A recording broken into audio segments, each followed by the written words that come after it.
Na verdade, eu quero descobrir, na verdade eu quero, né? Eu e meu grupo ali, a gente trabalha no sentido de tentar ter respostas a respeito do que existe dentro de estrelas de nêutrons.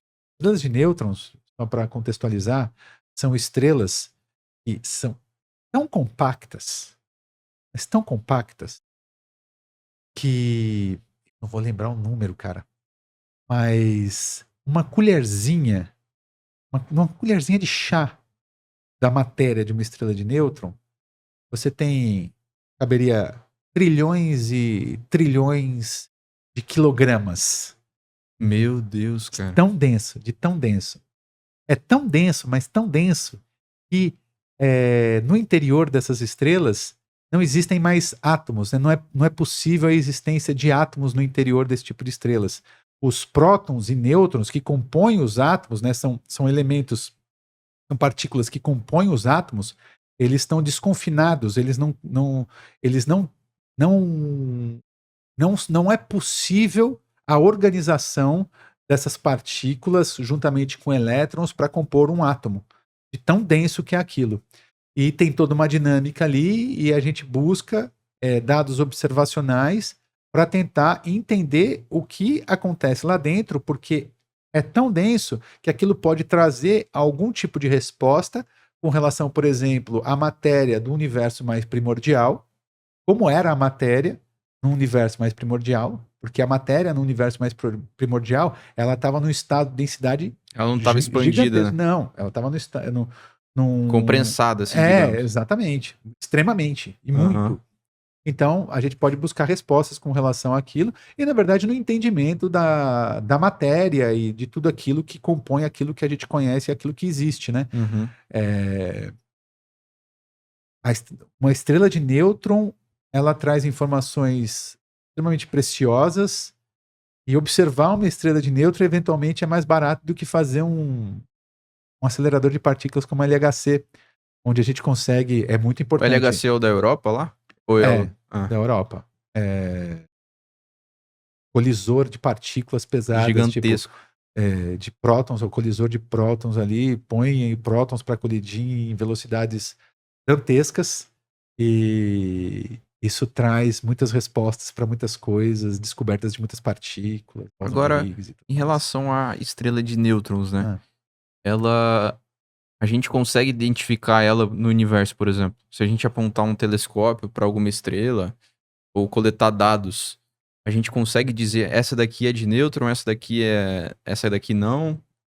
sim, a gente consegue, não nós. Eu, você, apontar um telescópio normal, comum, não, a gente não consegue, porque ela não emite luz numa faixa ao qual nós somos capazes de observar com os nossos olhos. Ela emite luz em altíssimas frequências, a gente já não é mais capaz. Assim como, sabe, né, o espectro audível, a gente é capaz de enxergar dentro do. De enxergar, não, de ouvir Certos dentro decibéis lá. no intervalo de frequência, Sim. né? Passa muito pequena a gente já não ouve, se for muito grande a gente já não ouve. A mesma coisa acontece com a luz, né? A gente tem o nosso que a gente chama de espectro visível. Hum. Se for muito acima daquilo que das nossas capacidades a gente não consegue enxergar, ou muito abaixo também a gente não consegue enxergar. Por isso que eu até falei, Que tipo, interessante. se a gente tivesse, se a gente amplificasse e conseguisse enxergar tudo, o céu que a gente observaria seria outro. A gente seria capaz de enxergar a radiação cósmica de fundo. Por exemplo, a gente não é, então A você tem que. radiação cósmica de fundo, então, é uma espécie de luz. Ela é luz. Ela é uma onda Hum, eletromagnética. Ela é luz, só que luz de muito baixa frequência, então a gente não consegue enxergar. entendo. É uma luz, é uma luz muito parecida com o que a gente tem no micro-ondas. A radiação cósmica de Agora, fundo. na estrela de nêutrons,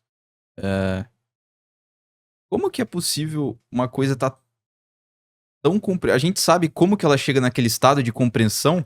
Sim, a gente sabe, a gente conhece qual que é o processo.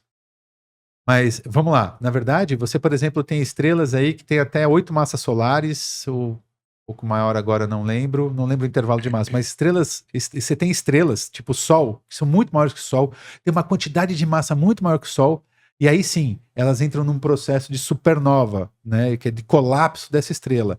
Quando ela colapsa, basicamente a compressão de matéria ali é tão grande que pode formar uma estrela de nêutrons.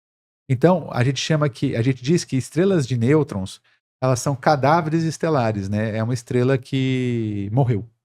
É uma estrela morta. É um resíduo de uma estrela gigante que explodiu, colapsou, e o que sobrou ali foi aquele resquício, que é uma estrela de nêutron.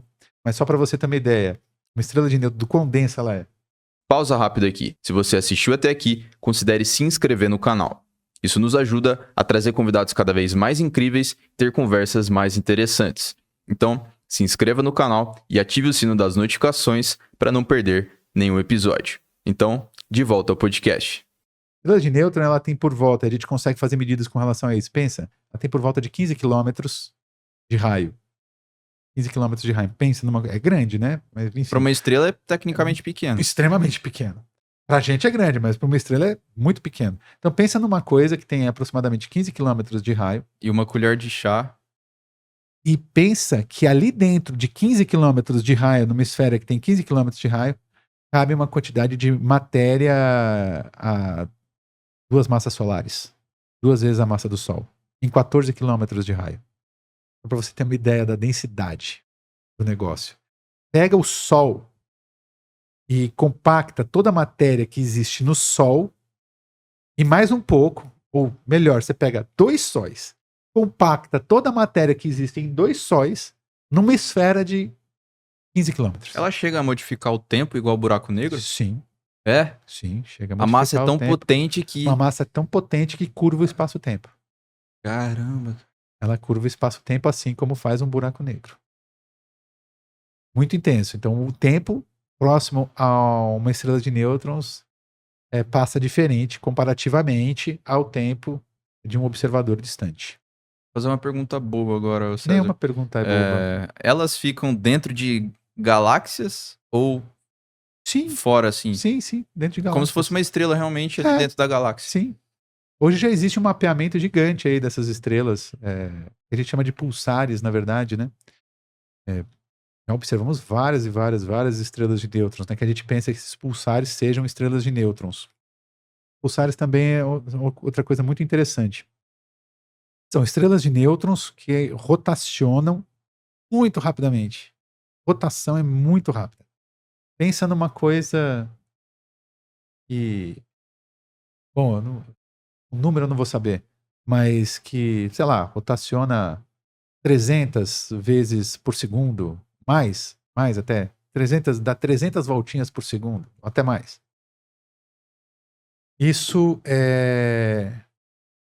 Uma estrela de nêutrons, existem estrelas de nêutrons que ficam dando várias voltas em torno de si própria, número de vezes absurdo. Só que, assim como a Terra, vocês sabem que a Terra tem um campo magnético, certo? Todo mundo sabe que esse campo magnético que existe na Terra protege a gente e tudo mais, né? E a gente sabe também que a Terra ela tem um eixo de rotação, a Terra ela gira em volta dela mesma, ela tem um eixo de rotação, tem esse campo magnético, só que esse campo magnético que a gente chama de polo norte magnético, polo sul magnético, não sei se você já ouviu falar disso. Não, isso não.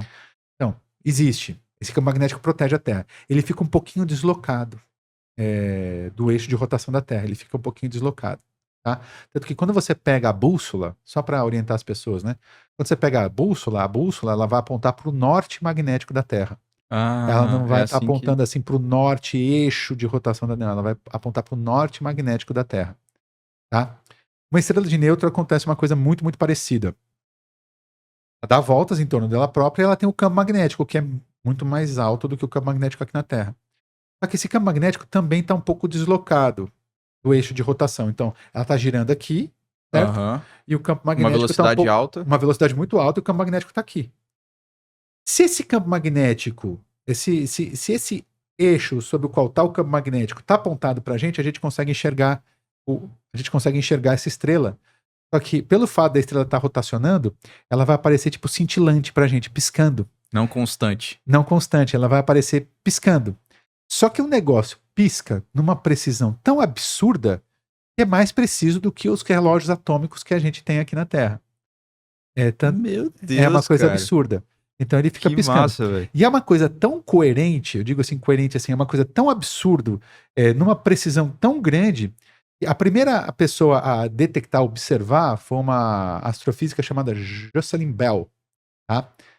E no primeiro momento, quando ela observou aquilo, ela mostrou para os colegas, se não me engano, foi na década de 60, 70, eu não sou muito bom com datas, mas ela observou aquilo e os colegas delas Riram da observaram. cara dela. Não, todo mundo observou e ficou pasmo. Não, isso aí só pode, é um sinal tão coerente que só pode estar saindo de uma civilização tecnológica inteligente.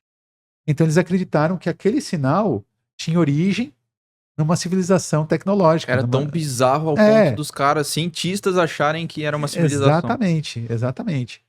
E aí, óbvio, com o tempo depois descobriram que não, que tratava-se de uma estrela de nêutron, alta taxa de rotação e que ela cintilava pra gente por conta desse deslocamento do campo magnético com relação ao eixo de rotação. Então a gente só consegue pegar as estrelas de nêutron que tem esse campo... Exatamente.